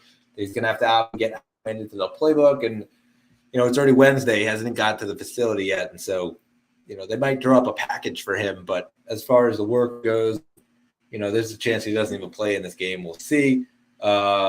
Obviously, you're starting those receivers, though. Addison looked awesome, even though he didn't have a ton of work. He only had 3 catches for 72 yards, but one of them was a bomb. I think the big takeaway for me, though, is, you're starting those guys because the Chargers right now have the 4th worst defense in the whole league in terms of pass. So for me, I'm starting KJ Osborne. I'm putting him in that flex if I have him. I'm looking at Addison, and if I have him too, I'm putting him in the flex. Obviously, you're starting Jefferson. That is what it is. You're starting Hawkinson. That's no-brainer. And, yeah, I agree. You're starting Kirk Cousins unless you have one of those 3 guys on your team. You're looking at starting Kirk Cousins. Yeah, and an interesting one for the Chargers, Eckler obviously didn't play last week, still monitoring the situation. Josh Kelly was bad last week, except they had to go up against Tennessee, the top run defense. I think if Eckler's out again this week, then you should probably ride with Josh Kelly again. Minnesota let DeAndre Swift turn into the next coming of Walter Payton last week. So, I mean, you got to start Josh Kelly, especially against Minnesota on Sunday. Yeah, I mean, he had 13 carries. And so for me, at least, it just kind of came to the point where they realized, okay, the run is not working right now. Let's pass the ball. And so they kind of stalled them out a little bit. Throw away the tape. I think this will be a different week. So Josh Kelly I'm riding with as well. Keenan Allen had 8 catches, 111 yards and 2 touchdowns. Mike Williams had 8 catches, 83 yards. Both of them dominated last week. More surprising, though, is that Allen scored the touchdowns. Williams, though, he actually saw the most targets, had 13 targets, a 33% target share. Allen had 10. For me, I say that Williams, he really hasn't had that boom game yet. The Vikings might end up beating that defense, though, that he needs to explode. And so, he might be one of those buy low candidates also, just because I'm not sure that the jury's always out for Mike Williams. I feel like the last couple of years of, can he stay healthy? Is he injured? All of those things. Can he stay consistent? Are you going to get the 500-yard game versus the 12-yard game? And that's kind of his knock. And so it could potentially be one of those windows where you buy low while he's not getting into the end zone. Quentin Johnston, I think that's pretty interesting as well. He's had only 3 catches in the first games for a total of 16 yards, kind of buried behind Josh Palmer, it seems to be, as that third receiver. So kind of interested if Quentin Johnston ends up staying as the fourth guy or if he can beat out Josh Palmer for that third role and actually kind of have a role in the offense. Yeah, something to look out for in the next couple of weeks. But, I mean, Minnesota's a good matchup for these guys. You're probably starting Allen and Williams, definitely. Yeah. All right, so now we jump to the next one, and it's the Carolina Panthers against the Seattle Seahawks as we hit the 4:05 time window. And Zach, I mean, Bryce Young, he kind of looked a little flustered the other night, a little bit of pressure on his first national game of the year. That said, he still found his guy, Adam Thielen. We knew that he would. 9 targets, 7 catches for 54 and a score. I think that as far as the Carolina Panthers go, you're not extremely confident about a lot of these guys, but you're probably starting Sanders and, maybe you're starting Thielen in your flex, but I don't know. I think you can maybe this week. I think Seattle's a good matchup for them. The one guy I would also keep on my radar is Hayden Hurst. I know it was a bad week for him last week, but he's that safety net for Bryce Young, and he'll go to him and he'll rack up receptions. He did that in week 1, struggled a bit in week 2, but he's going up against New Orleans. This is a good matchup against Seattle, who let the Rams go to town on them a couple of weeks ago in week 1 up in Seattle. I think those 3 guys I'd probably keep on the radar. Sanders, you're definitely starting, and Thielen and Hurst, you're probably flex options, I would say. For Seattle, I think it's probably the usual. Geno Smith is an option because he's going up against this Carolina defense. They played well last week. I don't know how consistent they could be with that defense. Kenneth Walker has been great to start this year. You're going to keep riding with him. And then the 3 wide receivers, Metcalf, Lockett, Smith and Jigba. Smith and Jigba had a solid game last week against Detroit. 5 receptions on 6 targets, 34 yards. Flex option, I would say, for Jackson Smith and Jigba. Yeah, I agree on that one. I'm not sure that, I'm shying away from him just because he's the third guy. Listen, you're starting Metcalf, you're starting Lockett. Lockett was a beast. 8 catches, 59 yards, 2 touchdowns. Dude was a stud. You're putting him in your lineup. You're putting Metcalf, obviously, in your lineup. But I don't know the shying away from a guy like Jackson Smith and Jigba. I think that you kind of lean into it. And, yeah, he's a pretty good flex option. I think that he's going to continue to get some work. Yeah, just a solid guy. He's going to get targets in this offense, and it'll turn into fantasy points for you. All right, so now we jump to the 4:25 window as Dallas takes on Arizona. Zach, CeeDee Lamb, impressive targets. He had 13 of them, 11 catches, 143 yards, none of which were against Sauce Gardner.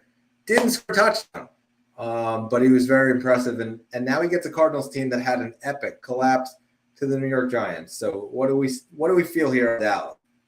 CeeDee Lamb could be wide receiver 1 this week. We don't know. I mean, it could be very easy for him. If he did that to the Jets, and sorry to Sauce, I didn't mean it. If he did that to the Jets defense, 11 receptions on 13 targets, 143 yards. I mean, what is he going to do to this Arizona defense that let Jalen Hyatt go to town, and Darren Waller was a monster for the Giants in the second half? Like, I think CeeDee Lamb is going to have a great week. Dak, you're probably starting this week because of the matchup. It's unbelievable. If you're switching off on quarterbacks based on matchup, perfect matchup for Dak this week. You'll roll with them. And Tony Pollard's going to have a great week as well. Saquon did a great job last week, especially a receiving back out of the backfield. Pollard's taking a lot of that work. You're going to ride with him. And Jake Ferguson, a guy to keep on the radar, just because he keeps getting in the end zone, and you're going to ride with that. Tight end is a really tough spot. If you can get a guy to fall in the end zone, great. All right, Jake Ferguson could be one of those guys. Yeah, so a couple things that I took notice of from last week's game. Number 1, Rico Dowdle actually has some sort of a role here. He had 7 rushes. It's a potential handcuff option. Everyone kind of pointed to Deuce Vaughn, but I think it's actually Rico Dowdle. So, you might want to switch up your handcuff option if you did pick up Deuce Vaughn in the hope that Tony Pollard doesn't get hurt. That said, Tony Pollard was very intriguing last week, and the reason was because he did get 8 targets, and it's of them catches. So, I think that working into the passing game is very important for Tony Pollard, especially he had 25 carries. So that's pretty great as well. CD's a stud. Yeah, I agree. This is a week where he might end up finishing as a wide receiver 1, and excited to have him on my team for this week. I'll tell you that. And so, yeah, I think the other thing was that they kind of used Dak Prescott a little bit more in the rushing game. And so, he threw 2 touchdowns. He was 31 of 38, which I thought that was impressive, as far as the passing goes. But if they start to use him more in those like QB draws and things like that, he starts to scramble a little bit more, which was one of those knocks. I think that Dak actually might reclaim his value that seems to have been lost from being a quarterback 1 to being one of those higher end quarterback 2s. Yeah, I mean, something to look out for is if he starts to add that rushing value, then you really got a solid quarterback. I mean, for Arizona, James Conner, maybe Zach Ertz. I'll talk about him a little bit later. But, I mean, Hollywood Brown, maybe. Dallas's defense is so tough. I don't even think James Conner is going to have a great week, but I think he'll have the best week of anybody in this Arizona offense. Yeah, so the game plan that they had last week, where they just kind of pressured Zach Wilson for the entire game, I don't think for a second they won't try the exact same thing against Josh Dobbs. And not to knock Josh Dobbs, because Josh Dobbs had a pretty decent week from a fantasy perspective. He rushed 3 times for 41 yards, got a score, and so that got him a bunch of points. But at the same time, they're going to be sending the blitz pretty much the whole game. So, yeah, Connor, obviously he rushed 23 times. You're probably sticking him in just based on workload alone and the fact that he could potentially find the end zone. But the Cardinals receivers, not that I'm really playing them anyway, but, the corners are going to be really tough to match up against. You're going to have, Hollywood Brown and Michael Wilson stepping up against Diggs and Gilmore. And so you're a little less confident just from that perspective. And now you throw in the blitzing every single play, and you can throw it with the pressure coming. It's not a matchup that I'm desiring if I own one of those Cardinals receivers. And so probably staying away from them. Yeah, I agree. You will see me start the Cowboys defense, though. I will start the Cowboys defense this week. I think this could be one of those opportunities for a couple pick sixes. Yeah, good idea. So we jump on to our next game. It is the Chicago Bears as they take on the Kansas City Chiefs. And Zach, I think right now the big storyline is around Justin Fields, and it was about something that he said earlier today. Listen, there was a lot of talk about the fact that there were only 5 designed runs through this season for Justin Fields compared to last year. Fields seemed to look a little indecisive, and so he got asked about it, and he actually agreed with the reporters, and he felt like he was playing too robotic. That said, they asked him, what do you think the reason that is? And he didn't shy away from the answer. He said it was coaching. And so that's going to obviously lead to some more buzz and some more storylines. He kind of just put the pressure all on himself. Not the brightest thing that you would want to say as an NFL quarterback and kind of throw your coaches under the bus. But I think that at least in this case, it's a borderline start because I think that he's going to have to throw the ball and run because he's playing against the Chiefs and they're going to put up a lot of points. So they'll probably be playing from behind. Yeah, I think he's going to have to throw the ball. And I can understand why people are maybe shying away from Justin Fields right now as their starting quarterback. They might find somebody else. I have somebody in another league who now has Tua as their starting quarterback, and they're riding with them. So I can definitely see it. But, I mean, for the Bears this week, you're probably still starting everybody. I think Fields, maybe if you have him, you don't have any other choice. And even if you have some confidence in him, probably still starting him. Khalil Herbert, the lead back for now. I think that's going to change to Roschon Johnson at some point. Don't think it'll be this week. I think Herbert still has that backfield. DJ Moore's been really solid. A tough matchup against Tampa last week, and he did pretty well. 6 receptions on 7 targets, 104 yards, no touchdowns, but that will come in better opportunities for DJ Moore, and probably Cole Kmet. You're starting him as well. I mean, for the Chiefs, Patrick Mahomes, Isaiah Pacheco, Travis Kelce had 9 targets last week in his season debut for the Chiefs in week 2. I don't have any trust in the wide receivers as long as Kelce's getting that many targets from Mahomes.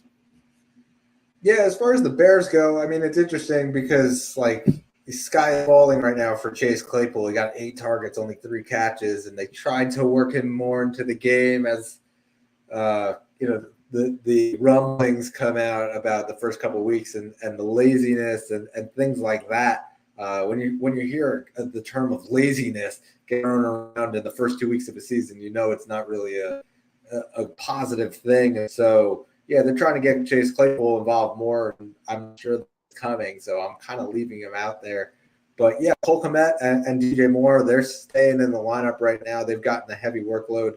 Rob Johnson, I think, is actually, he had a nice carry for 30 yards. And so he's a guy that I'm still kind of leaving there on the radar, just in the case that he comes out there with Khalil Herbert. I think his snap counts were pretty close to Herbert's as well. And so it's a potential waiver option for you. And then, yeah, as far as Fields goes, you probably have a better option going right now just based on if you drafted one of those, higher end quarterback. A lot of those guys kind of rose up the ranks there. And so, like you just said, Tua, you're starting Tua this week in that case. As far as the Chiefs go, it's just kind of after Travis Kelce, it's a little murky. No receiver on the Chiefs has more than 10 targets, and none of them has more than 6 receptions.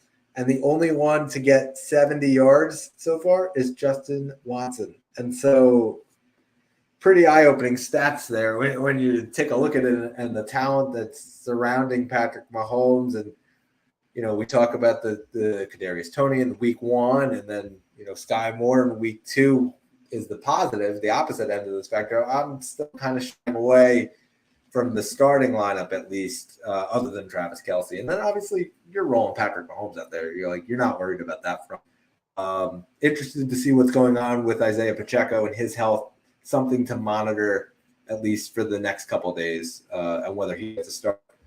And then otherwise, I mean, are you starting another running back there on Kansas City? Probably not. I mean, Jerick McKinnon might get a little bit of a boost, but I mean, from what I've seen so far this season, I'm not comfortable. I feel like you have better options than the Kansas City backfield because Mahomes will just be like, all right, well, I'll throw it to Kelce 5 more times and spread the ball around. Classic Patrick Mahomes. Yeah, and I'll rush for the other 3. So that's what I think will happen. I agree with you. Yep, definitely. All right, so we jump to the Sunday night game. It is the Pittsburgh Steelers taking on the Las Vegas Raiders. Zach, is this the end of Najee Harris? All right, let's calm it down just a tiny bit. All right, Najee Harris, yeah, first round pick, 3 years ago, I think it was 2 years ago, whatever it was. Like, yeah. We gotta calm down. He was up against the San Francisco 49ers and the Cleveland Browns. Literally the two, people will say the Cowboys, yeah. 2 of the top defenses, like top 3, 4 defenses in the NFL. That's who Najee Harris had to go up against. Let's pump the brakes just a second, and we'll see this week against Vegas after James Cook put up 123 yards against them. Yeah, I think Najee Harris will prove a lot of doubters wrong. I will say Jaylen Warren is a low-end flex consideration because of his work in the passing game. That changes things a tiny bit with Najee. He's not getting as much work in the passing game. Warren's kind of taking that 4 receptions on 6 targets for 66 yards. So that if there was one thing to worry about, I think that's it. But everything else with Najee, you got to just keep rolling with it. And then at wide receiver, Pickens had a ton of targets without Deontay Johnson. Although it was only 4 receptions of those 10 targets, he turned it into 127 yards and a touchdown. That very long play really helped you out. You're probably cheering at the television for that one. I mean, Robinson got less targets than he did in week 1. So a low end flex consideration for him. And then Freiermuth has not been great to start this year. But like I mentioned, 2 tough defenses.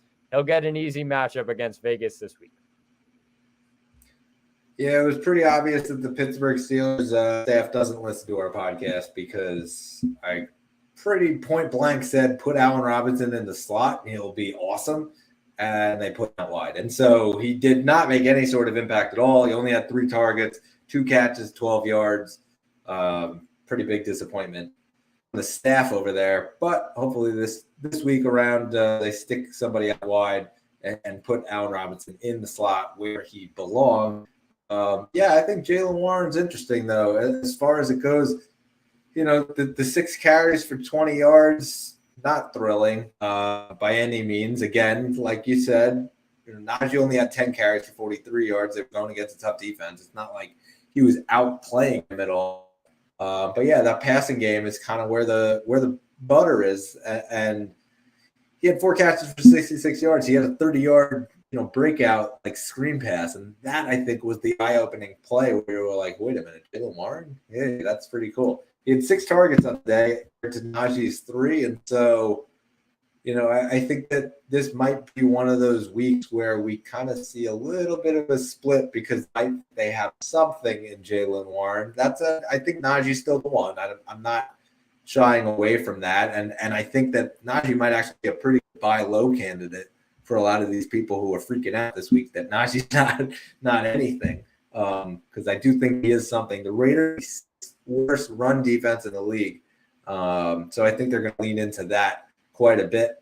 Now we jump over to the Raiders and Devontae, he left with a concussion. That was scary there for a couple minutes, and they claim he's good, and we'll see. It's 6 catches on 8 targets, so 84 yards and a score before he exited. So I think it's kind of just going to go back to being the Devontae show. I'm not buying away from them, and Josh Jacobs kind of got held in check, but again, I'm not sure that I'm shying away from him either. I agree. You have to start Josh Jacobs. You have to start Devontae Adams. I think one guy on the radar who might be coming back this week is Jacoby Myers. What he was able to do in week 1 was unbelievable. 9 receptions on 10 targets, 81 yards, and 2 touchdowns in week 1 against Denver. I think he's a option you have to look at if he's healthy, especially with Pittsburgh's secondary not as great as usual. Yep. Jumping now to the Monday night games. And Zach, we got 2 games on Monday night yet again. The first one at 7:15 is the Philadelphia Eagles and the Tampa Bay Buccaneers. Let's break this one down. And we start at the quarterback position because it was Jalen Hurts last week getting into some arguments on the sidelines with his guys. And, is his number 1 receiver A.J. Brown or is his number 1 receiver Devonta Smith? And I think that kind of changes each and every week now, just based on who they want to cover. Yeah, I mean, you had to expect that coming into this season. There was a reason to maybe even stay away sometimes from A.J. Brown for some people because they knew Devonta Smith was so close to A.J. Brown in targets and I mean, how much they're targeted throughout the season. Like they're 2 wide receiver 1s playing for the same team. That's how it works. It's very similar to Cincinnati and how Joe Burrow has to spread the ball around. I think Jalen Hurts they're fine. They're all good. Everything's fine. They're 2-0 on the year. They got to be happy. This team has bigger things ahead that they're looking forward to. I think you got to start all of them, even though this is a tough matchup against Tampa Bay.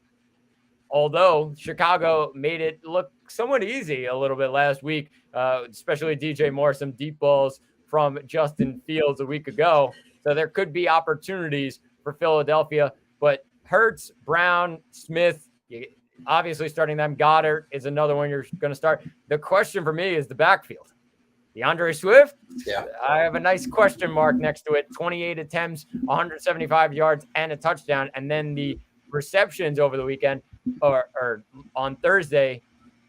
Is Kenneth Gainwell playing? Like, that's a question mark. And then, I'd probably stay away against Tampa Bay. Yeah, I think the only thing that's really that clear in the backfield is you could probably drop Rashad Penny. Dumpsville, welcome to Dumpsville, population Rashad Penny. 3 carries for 9 yards. And, it came after a week where he didn't play at all. And so to me, I'm not sure that Rashad Penny is going to have any sort of fantasy value. But the fact that they talked about Gainwell coming into the thing, Gainwell gets hurt, obviously. And so he's out for the game. They put DeAndre Swift in, and he gets 28 carries, 175 yards, touchdown. If you're a Swift owner, you're like, oh, baby. But at the same time, I'm not sure that you can really rely on that every single week. Just based on the fact that we've spoken about it, Jalen Hurts is going to be their leading rusher in a lot of different weeks. He had 12 attempts on the night. That when you put Gainwell back in there and you start to split the carries again, Hurts ends up becoming the leading rusher there. Yeah, I mean, it's just something to really keep an eye on. As for Tampa Bay, I think Rachaad White, you're probably starting, even though it's a tough matchup just based on the workload that he gets. And then Chris Godwin and Mike Evans. I know we're always against those two on this, but I think I like Godwin more than Evans, but Evans proved me wrong last week. Wide receiver 3 last week against Chicago, 6 receptions for 8 targets, 171 yards and a touchdown. That is a classic Mike Evans game. If I've ever seen one, that's it. So, I mean, it's just boom or bust, though. That's the thing. You don't know if he can be consistent on that. You're expecting him to put up those big games once in a while, but we don't know when those are going to be. I think you're probably going to start them because you're high on them right now, but I'd be cautious against this Philly defense. Yeah, I think that the Mike Evans thing is similar to kind of what we're talking about with Mike Williams. I think that it's that same. You don't really know what you're getting each week.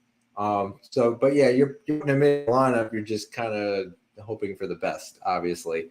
But as far as Godwin goes, I mean, yeah, he still had 8 targets, and so it's the same thing. You're probably putting him in there, and we'll see if Baker can get it done. Obviously, it's a tough matchup with tough defense.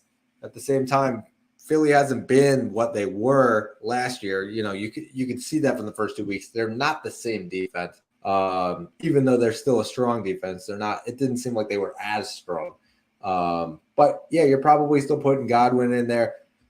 The interesting thing for the Bucs perspective is Rachaad White and what happens with his workload. Now that it seems that Chase Edmonds has been put on IR and they have that rookie, Sean Tucker. I think that Tucker got 8 carries last week, and yeah, he didn't really do anything with them, but I think that it was just, because it was his first start, they're trying to get him more used to the system, all that. I'm kind of interested to see if there's more load potential, just an eye on the waivers for, especially from a dynasty perspective, a potentially young rookie running back that you can go after who made a pretty significant impact when he had his time at Syracuse. And, there was hard issues, and that's kind of what dropped his draft stock. And so, I'm kind of curious to see what happens now when Sean Tucker gets a little bit of work. Yeah, I mean, it's something to keep an eye on, especially maybe a handcuff for Rachaad White if you're that deep, if you're not that deep at running back. Yeah.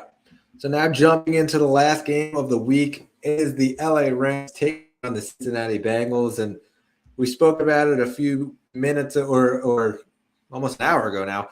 But Joe Burrow, I mean, Joe Burrow, he tweaked his right calf during the loss. And like we said, Zach Taylor said it's hard to say whether he's going to be available. And we're going to just kind of have to monitor it. We kind of spoke a little bit about who you're starting. So not going to spend too much time on them, but I would say from my perspective, Puka Nacua means no worries. He's right there in the top of the lineup. Wide receiver 1. I mean, just whatever it is, wherever you have him, start him. Put him in your lineup. He's going to be a beast. He's going to get a ton of targets. You're going to love it. Kyron Williams, same thing. You're going to love it. Put him in your lineup. I think Tutu Atwell is another guy you got to consider flex consideration, just because, I mean, although Cincy's defense has been somewhat good against wide receivers, I think Tutu Atwell's proven that he's going to get targets no matter what, and he'll have receptions for LA. You probably have. I'm going to be starting him in a couple leagues where I have him this week, even though he has this matchup. For Cincinnati, if Burrow, we mentioned it before, if Burrow's playing, you're starting everybody, including Tyler Boyd. Yeah. If not, then you're probably taking Boyd out of there. Everybody else mix in Chase and Higgins are going to be in your lineup no matter what. Yeah, and you would figure that Mixon would get a heavier workload just based on the fact that the quarterback's not there. Yeah, definitely something to look out for.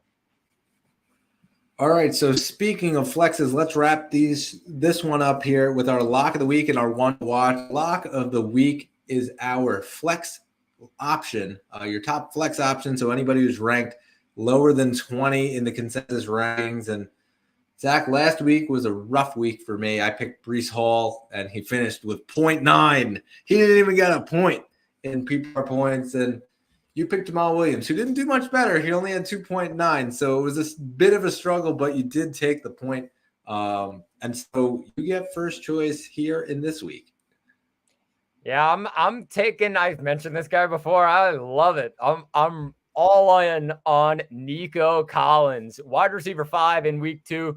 I mentioned it before. 7 receptions on 9 targets, 146 yards, and a touchdown. I get it. He was playing the Indianapolis defense, but he's now playing the Baltimore defense, who is missing a lot of guys in the secondary, to say the least. I think Nico Collins, especially with CJ Stroud at quarterback, is going to get a ton of targets.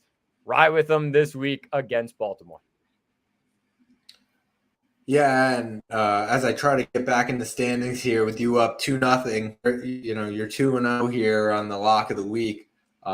First week taking Jahan Dotson over my Sky Moore, who also did not get a point. Hopefully, pick this week gets at least 1 point, and I'm pretty sure he will. It's Tutu Atwell.